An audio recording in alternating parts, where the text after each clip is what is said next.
நம்ம Rita recipes சேனலுக்கு உங்கள் எல்லாரையும் அன்போடு வரவேற்கிறேன். ரொம்ப நாளாச்சு வீடியோ போட்டு. ஏன்னு ஸ்டாப் பண்ணேன் அப்படின்னு கேட்டிங்கன்னா, கொஞ்சம் உடம்பு முடியாமல் போச்சு. பேக் பெயின் சிவியர் ஆகி ட்ரீட்மெண்ட்டில் இருந்தேன்.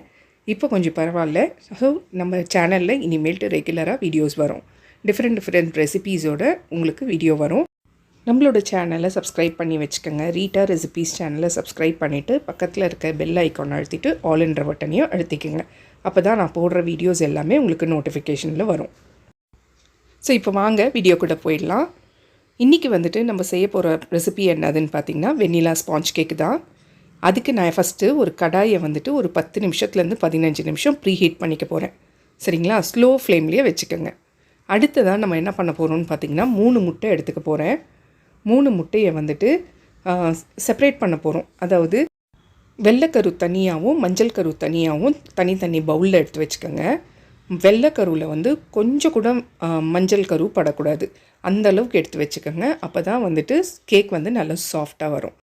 நான் என்னென்ன ஸ்டெப்ஸ் பண்ணுறேனோ அதே மாதிரி ஃபாலோ பண்ணிக்கோங்க. அப்போ தான் ஸ்பாஞ்ச் கேக் வந்துட்டு நல்ல ஒரு சாஃப்ட்னஸோடு இருக்கும். சாப்பிட்றதுக்கும் நல்ல டேஸ்ட்டாக இருக்கும். ஓகேங்களா?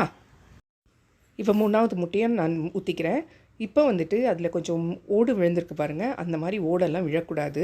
கேக் வந்து நல்லா வராது. ஸோ அதெல்லாம் ஃபஸ்ட்டு நீங்கள் பார்த்தீங்கன்னா முதல்ல அதை எடுத்துருங்க. அதே மாதிரி கொஞ்சம் மஞ்சளும் மிக்ஸ் ஆகிடுச்சு. அதையும் நான் எடுத்து போட்டுடுறேன்.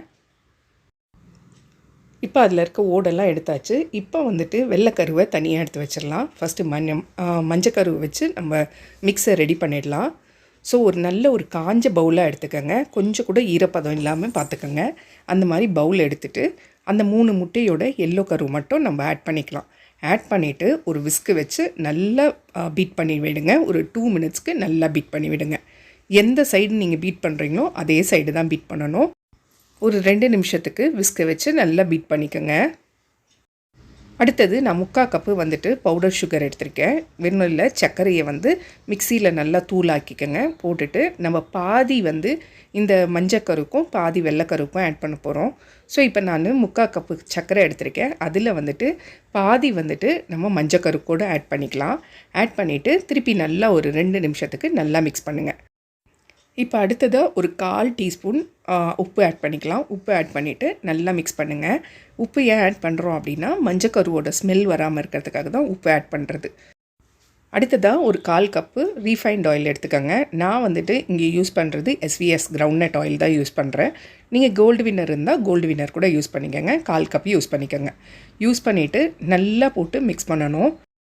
ஒரு 2லேருந்து 3 நிமிஷம் வரைக்கும் நல்லா மிக்ஸ் பண்ணிக்கோங்க விஸ்கை வச்சு. அந்த எண்ணெய் வந்துட்டு அந்த முட்டையோட நல்லா மிக்ஸ் ஆகும். அந்த அளவுக்கு நீங்கள் மிக்ஸ் பண்ணணும். ஒரே சைடு நீங்கள் எந்த சைடு ஸ்டார்ட் பண்ணுறீங்களோ அதே சைடு தான் நீங்கள் மிக்ஸ் பண்ணணும். இப்போ அதை ஓரமாக வச்சுட்டு இப்போ நம்ம இன்னொரு பவுலில் வந்துட்டு நல்லா காஞ்ச பவுலாக இருக்கணும். கொஞ்சம் கூட ஈரப்பதம் இருக்கக்கூடாது. அதில் ஒரு கப்பு ஃபுல்லாக மைதா எடுத்துக்கலாம். ஒரு கப்புனா வந்துட்டு 250 கிராம் வரும். ஸோ ஒரு கப் ஃபுல்லாக மைதா எடுத்துக்கலாம். அடுத்ததாக 1 டீஸ்பூன் வந்துட்டு பேக்கிங் பவுடர் எடுத்துக்கலாம். ஃபஸ்ட்டு வந்து 1 கப்பு மைதா, அடுத்தது 1 டீஸ்பூன் வந்துட்டு பேக்கிங் பவுடர்.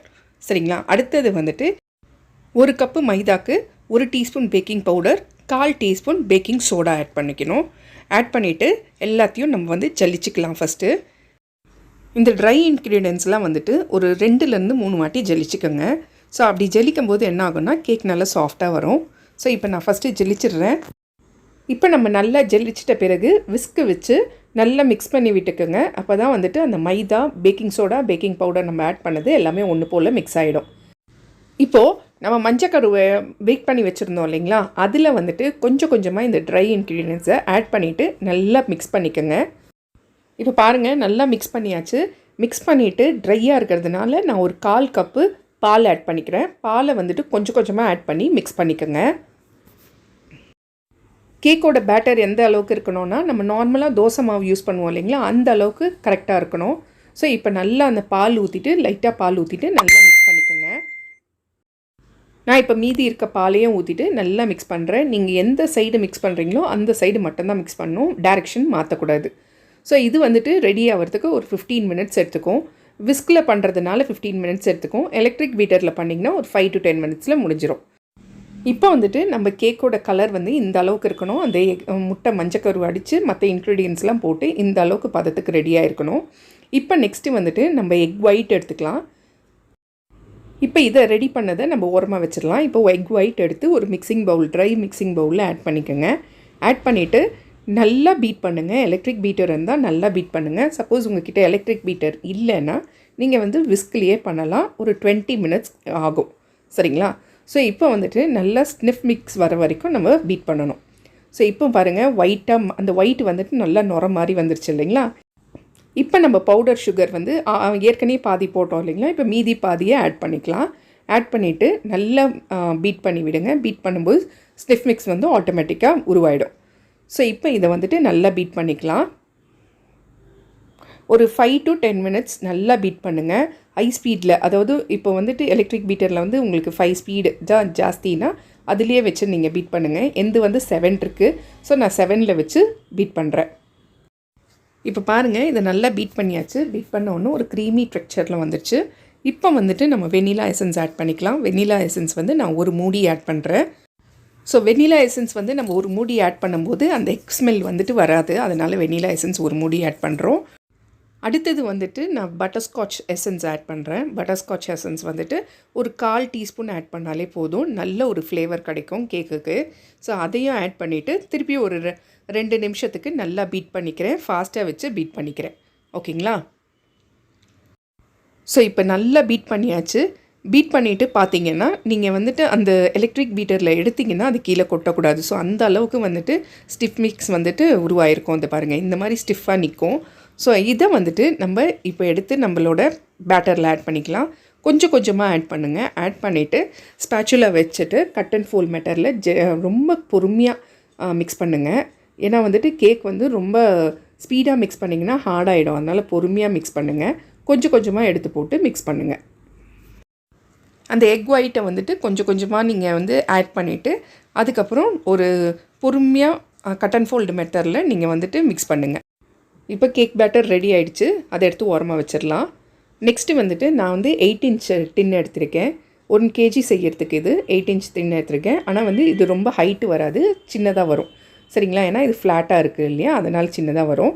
இப்போ கொஞ்சம் எண்ணெய் ஊற்றி ஃபுல்லாக க்ரீஸ் பண்ணிக்கோங்க. க்ரீஸ் பண்ணிவிட்டு பட்டர் பேப்பர் இருந்தால், உங்கள்கிட்ட பட்டர் பேப்பர் இருந்தால் நீங்கள் பட்டர் பேப்பர் போடுங்க. அப்படி இல்லைன்னா கொஞ்சமாக மைதா இருக்குது இல்லைங்களா? அந்த மைதாவை கொஞ்சமாக போட்டு ஃபுல்லாக டஸ்ட் பண்ணி விடுங்க. ஸோ அதுவும் வந்துட்டு ஈஸியாக இருக்கும். இப்போ அடுத்தது பட்டர் பேப்பர் வச்சுட்டு நான் வந்து ஃபுல்லாக க்ரீஸ் பண்ணிவிட்டு கேக் பேட்டரை ஆட் பண்ணிக்கிறேன். இப்போ அந்த டின்னில் வந்துட்டு நம்ம கேக் பேட்டரை ஆட் பண்ணிடலாம். ஆட் பண்ணிவிட்டு 45 மினிட்ஸ் வந்துட்டு மீடியம் ஃப்ளேமில் வச்சு விட்டுருங்க. என் கையில் அவன் இல்லை, அதனால் நான் கடாயில் தான் செய்ய போகிறேன். ஸோ கடாய் ஆல்ரெடி வந்து நான் ப்ரீ ஹீட் பண்ணிட்டேன் 10 மினிட்ஸ். இப்போ இந்த கேக் பேட்டரை நான் எடுத்து வச்சிட போகிறேன் 45 மினிட்ஸ்க்கு. நான் வந்து பேட்டரை ஊற்றிட்ட பிறகு நான் கேக் டின்னை வந்து டேப் பண்ண மாட்டேன், தட்ட மாட்டேன். அதுக்கு பதில் இந்த மாதிரி ஒரு டூத் பிக் வச்சு நல்லா ட்ரா பண்ணுற மாதிரி ட்ரா பண்ணி விட்டுருவேன். ஸோ அந்த ஏர் பபிள்ஸ் வந்துட்டு வெளியே போகாத மாதிரி இருந்து கேக் நல்லா வேகும். சரிங்களா?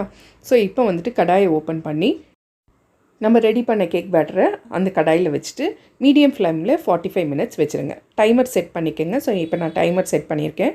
45 மினிட்ஸ் டைமர் செட் பண்ணிவிட்டு மீடியம் ஃப்ளேமில் வச்சுருங்க. இப்போ பாருங்கள், நான் கடாயை ஓப்பன் பண்ணி பார்க்குறேன். 45 மினிட்ஸ் ஆகிடுச்சு. ஸோ இப்போ கேக் எப்படி வெந்திருக்குன்னு பார்க்கலாம். நான் வந்துட்டு அதே மாதிரி ஒரு சாப்ஸ்டிக் எடுத்து செக் பண்ணி பார்க்குறேன். போக் பண்ணி பார்த்தா இந்த மாதிரி கேக் வந்து அதில் ஒட்டவே கூடாது. ஒட்டுச்சுன்னா கேக் வேகலைன்னு அர்த்தம். ஒட்டாமல் வந்துச்சுன்னா கேக் வெந்துருச்சுன்னு அர்த்தம். ஸோ அந்த கடாயிலேருந்து எடுத்து வச்சுருங்க. நல்லா கூல் ஆகட்டும். நல்லா ஆறிடுச்சு. இப்போ வந்துட்டு நம்ம கேக்கை வந்துட்டு டீமோல்ட் பண்ணிக்கலாம். ஸோ கேக்கை வந்து நல்லா ஆறினோடனே கொஞ்சம் ஷ்ரிங்க் ஆகிடுச்சு. ஸோ இப்போ இதை வந்துட்டு டீமோல்ட் பண்ணிக்கலாம். இந்த பாருங்கள் எப்படி வந்திருக்குன்ட்டு. ஒரு பிஞ்ச் கூட அந்த கேக் டின்னில் ஒட்டவே இல்லை. சூப்பராக வந்திருக்கு. இப்போ வந்துட்டு நம்ம பட்டர் பேப்பரை ரிமூவ் பண்ணிடலாம்.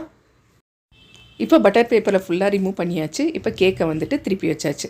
இப்போ பாருங்கள், கேக் வந்துட்டு எவ்வளோ ஒரு சாஃப்டாக இருக்குது, நல்ல சாஃப்டாக இருக்குது. ஸோ இந்த மாதிரி நீங்களும் வீட்டில் ட்ரை பண்ணி பாருங்கள். கண்டிப்பாக உங்களுக்கும் சூப்பராக இந்த வெனிலா கேக் பிடிக்கும். நெக்ஸ்ட்டு வந்துட்டு இதை ஸ்லைஸ் பண்ணிக்கோங்க. உங்களுக்கு பெரிய பீஸ் வேணுன்னா பெரிய பீஸாக போட்டுக்கலாம், இல்லை சின்ன பீஸாகவும் போட்டுக்கலாம். ஸோ அவ்வளோதான், வெனிலா ஸ்பாஞ்ச் கேக் வந்துட்டு சூப்பராக ரெடி ஆகிடுச்சு. சூப்பராக சாஃப்டாக ரெடி ஆகிருக்கு. டேஸ்ட்டும் எக்ஸலண்ட்டாக இருந்துச்சு. ஸோ நானே வந்து இப்போ கேக் ஆர்டர்ஸ் பண்ணிகிட்ருக்கேன். உங்களுக்கு ஏதாவது கேக் ஆர்டர்ஸ் வேணும்னா எனக்கு வாட்ஸ்அப் பண்ணுங்கள். வாட்ஸ்அப் நம்பர் மேலே இருக்குது. ஸோ இந்த வீடியோ உங்களுக்கு ரொம்ப பிடிச்சிருக்கோன்னு நம்புகிறேன்.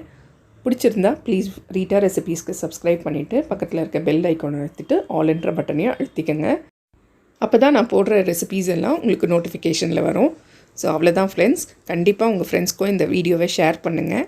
ஷேர் பண்ணிவிட்டு கமெண்ட் பண்ணுங்கள். எப்படி இருந்துச்சுன்னு கமெண்ட்டில் சொல்லுங்கள். நான் இப்போதைக்கு வந்துட்டு வெனிலா ஸ்பாஞ்ச் கேக்கு, அடுத்தது வந்து ப்ளம் கேக்கு, அடுத்தது சாக்லேட் ஸ்பாஞ்ச் கேக்கு, கப் கேக்ஸ் பண்ணிகிட்ருக்கேன். ஸோ ஆர்டர் வேணுன்றவங்க மேலே வாட்ஸ்அப் நம்பர் இருக்குது, அதில் காண்டாக்ட் பண்ணுங்கள்.